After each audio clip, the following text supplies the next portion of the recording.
जी आम जिलापाल को आम मेमोरांडम देवा आसलु कहीं आमर जो अच्छा अध्यक्षा प्रियंका गौड़ तर मनमुखी शासन अतिष्ठ हो आम 9 जन काउनसिलर गत 26 तारीख दिन गोटे मीटिंग करूँ जेहेतु सी मनमुखी कम निज इच्छा कर कौन काउनसिलर मान परामर्श नौना बिना रेजुलेसन भी कम हो जाऊँगी आम किसी जापारनु आय व्ययर समीक्षा होनी स्वामी स्त्री दु जन स्वामी काउनसिलर अच्छा से निजे निजे कर जो आज आम कम अतिष्ठ हो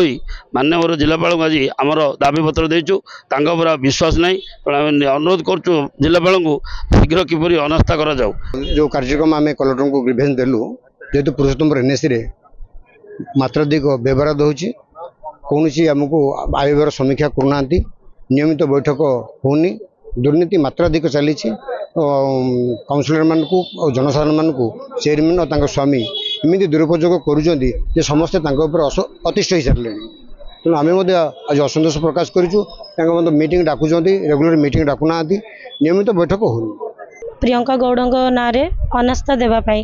कारण आम कम आम खुशी ना सी आम सांगे मिसबिहेव भी करती बिहेव भल ना कौन सी जो कम हो जहाँ भी एनएससी रे कम हो गुड़ाकर आम पाखे किसी भी ना तो मतलब इनफॉरमेशन था कि भी न था रिजोल्यूशन भी न था मीटिंग्स भी होनी 2.5 वर्ष भितर हार्डली 6टा कि 5टा मीटिंग हो से गुड़ाकर भी रिजोल्यूशन कॉपी भी प्रॉपर्ली मिलनी गोटे कि 2टा मिलती कि नथ मिलती